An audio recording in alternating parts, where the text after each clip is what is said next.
Olá, vestibulando, olá, aluno. Eu sou o professor Sergião, do curso e colégio Oficina de Campinas.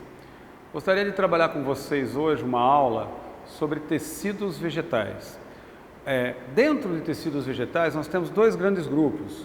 Os tecidos meristemáticos, que podem ser primários e secundários, e os tecidos adultos, também chamados de permanentes. Vamos trabalhar essa primeira parte do meristema primário e o surgimento dos primeiros tecidos permanentes. Quando nós observamos um vegetal e olhamos os pontos básicos importantes que ele apresenta, que a partir daí tem o crescimento e o aparecimento, o desenvolvimento dos tecidos, nós notamos o seguinte, que bem no ápice do caule, assim como no ápice de todos os galhos, lateralmente ao caule e de todos os galhos, e um pouco abaixo do ápice da raiz, nós encontramos esses pontos que são chamados de meristemas primários. Então, isso aqui, mais isso aqui, todos esses pontos são os meristemas primários. Esses tecidos são, na verdade, células-tronco, capaz de gerar todos os outros tecidos vegetais. Então, a partir desse meristema primário, a planta cresce a sua raiz em altura, cresce o seu caule em altura, cresce os seus galhos em comprimento. Então, a partir dos meristemas primários, que são a gema apical, a gema lateral e o meristema da raiz, nós temos o desenvolvimento dos tecidos adultos ou dos tecidos permanentes que vão fazer parte de uma planta. Os meristemas primários são formados por células indiferenciadas. Isto é, células capazes de, tendo o estímulo adequado, gerar os outros tecidos desse vegetal. O meristema primário, quando entra em ação por atividade mitótica, então, portanto, as mitoses vão acrescentando células e mais células aos tecidos vegetais, assim também como na maioria dos seres pluricelulares, e nascem os tecidos, que nós vamos passar a chamar de tecidos adultos ou os tecidos permanentes. Então, a partir do meristema, célula-tronco, localizado nessas regiõezinhas, nós temos o desenvolvimento, o aparecimento de formas diferenciadas. E aí nós teríamos os tecidos de revestimento, que basicamente é a epiderme. Então, o meristema primário vai dar origem ao tecido de revestimento chamado epiderme. Segundo tipo de tecido, tecido de sustentação.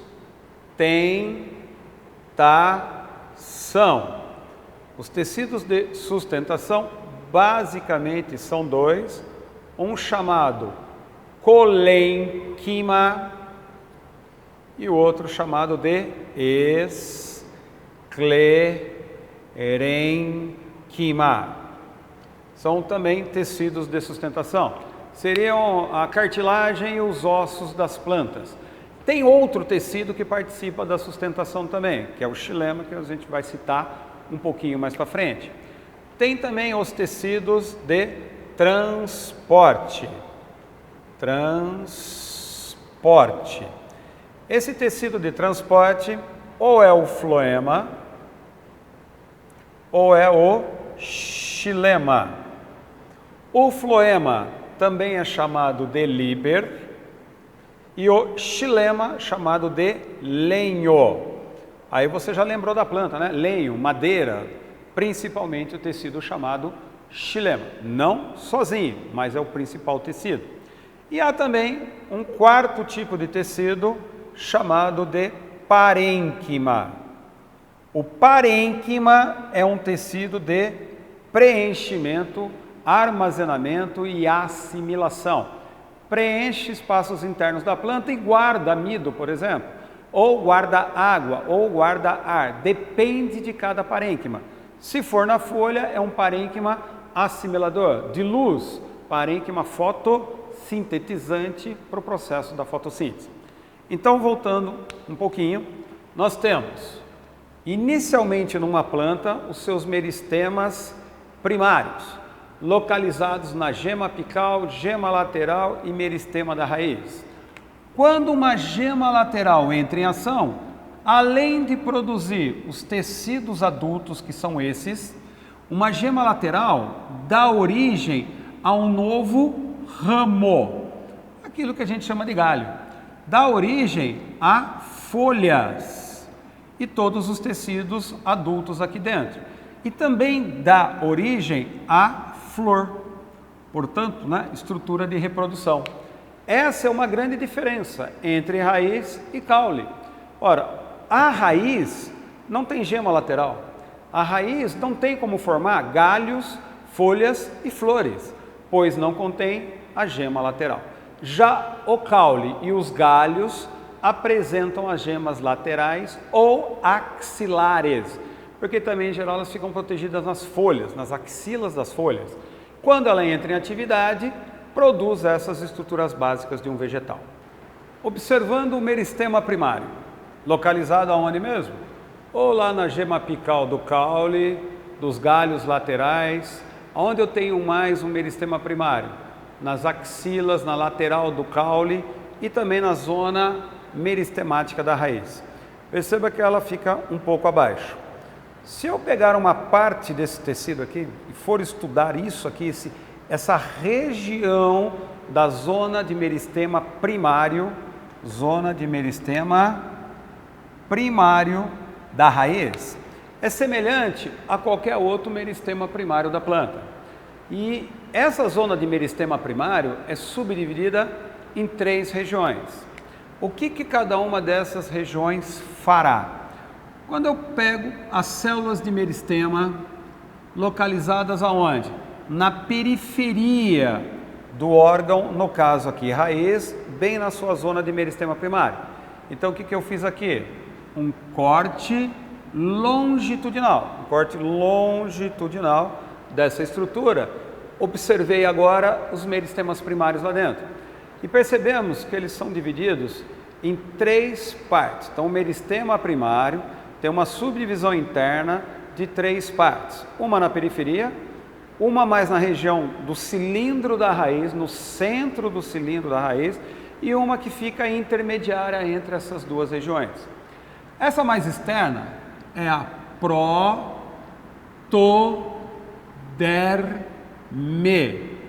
que quando entrar em ação, passa pelo processo de diferenciação celular, regulada por hormônios vegetais, origina a epiderme propriamente dita. Então, a epiderme, primeiro tecido de revestimento. Então, da onde nasce a epiderme na planta, na folha? Nasce a partir do meristema da protoderme. Mais interiormente, saindo da periferia, nós vamos encontrar o meristema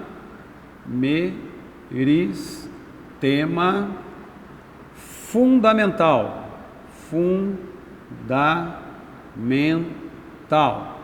Estas células de meristema primário vão agora, por processos de mitose também, originar os tecidos de sustentação, que nós sabemos que são o colênquima,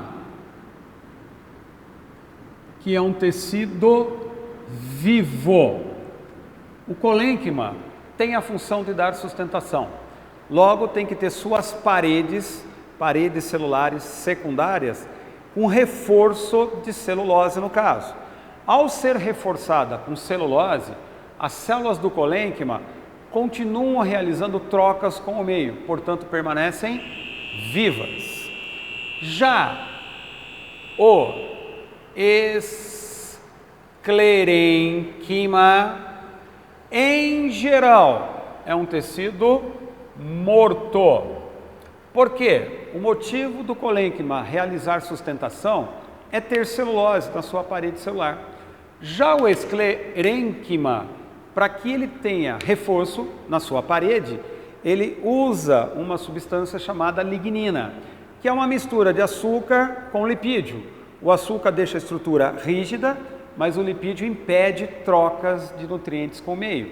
Então, vagarosamente, a tendência das células do esclerênquima é morrerem, mas aí elas têm suas paredes reforçadas, o que daria uma grande sustentação ao vegetal. Quando a gente mastiga lá um vegetal e percebemos a liberação muitas vezes de pequenos fios da sua estrutura, nós provavelmente estaremos mordendo fibras do esclerênquima. É essa fibra também que os médicos aconselham nós a ingerirmos nos alimentos. Para quê? Porque isso daqui tem a tendência de abaixar, de carregar para fora um excesso de bile. E como a nossa bile é produzida a partir do colesterol, quanto mais bile eu perco ligado ao esclerênquima, juntamente com as fezes, mais colesterol eu consumo no fígado para produzir a bile. E dessa forma nós conseguimos abaixar naturalmente, através do alimento rico em esclerênquima, aquele excesso de colesterol que porventura nós tenhamos ingerido. Então, os tecidos de sustentação de uma planta nascem a partir do meristema primário, mas de uma região chamada meristema fundamental. E esse meristema fundamental também dá origem ao parênquima. O parênquima, tecido de preenchimento, ele vai servir para acúmulo do quê?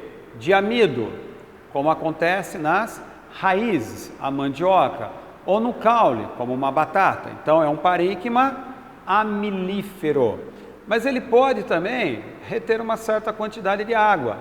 Plantas de ambiente árido e semiárido, cactos entre outras, apresentam um parênquima aquífero, retém a água para sobreviver em momentos de seca maior. Pode ter também o que? Clorofila. Se for a clorofila, provavelmente é uma folha ou um caule fotossintetizante. Então, parênquima clorofiliano. E tem também aqueles parênquimas que retém ar no seu interior. Para que uma planta vai reter ar? Para que ela possa flutuar. Uma planta aquática, um aguapé, por exemplo, retém dentro dela muitas vesículas gasosas, que são células do parênquima, aonde esse ar fica parado, fazendo com que a planta flutue com uma certa facilidade, para conseguir mais luz, captura de CO2 e realizar uma boa fotossíntese. Então, o meristema primário é subdividido em 3 partes: a protoderma, o meristema fundamental e essa região mais central, que nós chamamos de procâmbio. O procâmbio é o tecido que vai formar os tecidos de transporte da planta. Então, nesse caso, formam-se o floema, que é o líber, que sempre é formado de células vivas, enquanto que o xilema, também conhecido por lenho, formado de células mortas. Novamente, o que a gente tem aqui? Se essa célula é viva, ela não tem o reforço da parede com substâncias que impedem a troca entre a célula e o meio em que ela vive. Já o xilema, por ser um tecido mais rígido, ele é impregnado também por lignina e faz com que as células, conforme elas vão envelhecendo, elas morrem. E ao morrerem, elas ganham o quê? A sua função também de transporte da seiva bruta, que é a água e sais minerais, enquanto que o floema transporta a seiva elaborada, água e matéria orgânica, no caso, normalmente a glicose, que alimenta a planta toda. Então, o procâmbio, células de meristema primário, localizadas mais na região central do cilindro central da raiz. Essas células, quando entram em atividade, novamente por mitoses, vão originar células de condução, chamada floema, célula de condução chamada xilema, os tecidos floemáticos e os tecidos xilemáticos. As células recebem outro nome, mas o conjunto delas forma o tecido. O líber e o lenho, uma é viva, a outra é morta. Por ser bastante reforçada com lignina, as células do xilema também participam no processo de sustentação. É uma função secundária do xilema. Função primária do xilema: transporte de água e sais minerais do solo para as folhas, hidratando a planta no processo fotossintético. Já o xilema, por ter uma célula extremamente reforçada, também passa a ter uma função, só que agora secundária. Essa função secundária, semelhante ao esclerênquima, sustentando a planta também. Essa é a estrutura básica dos tecidos vegetais adultos primários. Existem também os tecidos secundários, feitos a partir de meristema secundário. Então, agora vamos passar a falar da ação do meristema secundário. Então, certas plantas desenvolvem meristemas secundários, que também são células que vão entrar em ação por mitose, originando o quê? Novos tecidos da planta, tecidos adultos também, novos xilemas, novos floemas, novos tecidos de revestimento. O meristema secundário vai estar presente nas árvores, nas plantas, nas árvores lenhosas, em geral. Portanto, plantas que têm o quê? Não só o crescimento em altura, mas principalmente o crescimento em espessura.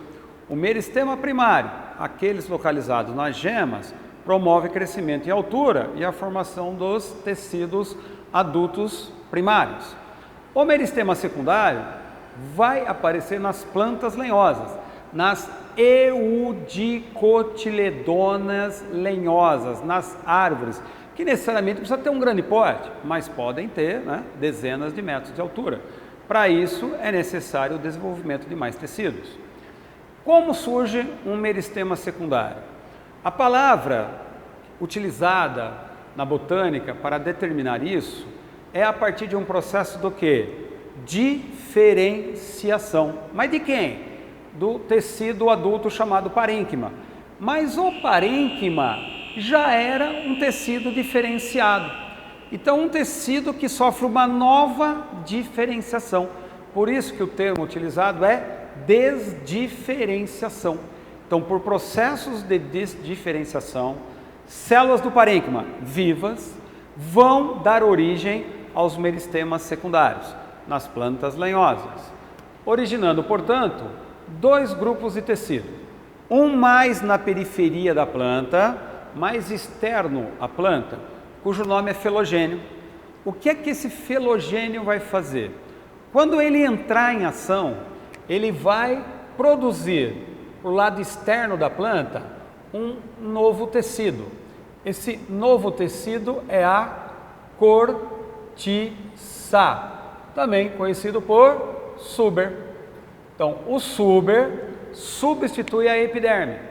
Esta epiderme que vai caindo, vai morrendo, vai sendo substituída, vai ceder lugar para a cortiça, que é o nome comercial, cujo tecido é suber. Portanto, o suber é atividade de meristema secundário. Porém, para o lado de dentro da planta, o felogênio também produz novas células, novos tecidos de preenchimento, chamado feloderme, e também novos parênquimas, além do tecido chamado feloderma. Como o próprio nome diz, derma, tecido de revestimento externo ao vegetal. É um novo tecido de preenchimento interno, além de novos parênquimas. Então essa é a ação do felogênio. A parte mais externa da planta, células do parênquima sofrem desdiferenciação, por mitoses nasce um novo tecido chamado felogênio ou câmbio da casca. O felogênio entrando em ação faz com que a planta comece a crescer também em espessura, substituindo a epiderme e aumentando os tecidos internos de preenchimento. Surge a cortiça, que a gente, na verdade, chama de suber, além da feloderma e do parênquima que crescem pelo lado de dentro, eliminando a epiderme da planta. Já na parte mais interna, começam a nascer os anéis anuais, aqueles anéis que, quando a gente conta, temos exatamente a idade da planta. Esses anéis são dados pela atividade do câmbio. Assim como no felogênio, uma parte dele vai produzir tecidos para fora e uma parte produz tecidos internamente à planta. O câmbio vai produzir do centro para fora, do lado externo, novos vasos de floema, que é o liber. Então nasce um floema secundário, aquele floema que passa, evidentemente, a fazer parte, juntamente com o floema primário, de mais condução de seivas na planta. E também, voltado para dentro, na parte mais velha, mais dura, que dá uma melhor sustentação para a planta, o xilema, que é o lenho, propriamente dito, secundário. Além de ser um tecido que vai transportar a seiva bruta, ele vai também agora, como está aumentando o seu volume e o seu tamanho, dar uma melhor sustentação ao vegetal. A exploração desse xilema mais velho, o cerne, o xilema mais velho da árvore, chama cerne, dá aquilo que nós chamamos de madeira de lei, a madeira que é utilizada para fazer os móveis em geral, ou até mesmo o uso de como combustível. Então, os meristemas secundários partem a partir da desdiferenciação. Então, esse termo é muito comum aqui dentro da botânica. Essas células de parênquima se transformam, voltam, na verdade, a ganhar plasticidade, voltam a ser capazes de se diferenciar, formando para o lado externo da planta, para a periferia da planta, um tecido de meristema secundário chamado felogênio e mais internamente a planta, um tecido de meristema secundário chamado câmbio. Espero que vocês tenham gostado. Está aí os tecidos vegetais de uma maneira geral. Curtam a nossa página e falem com a gente se preciso. Muito obrigado.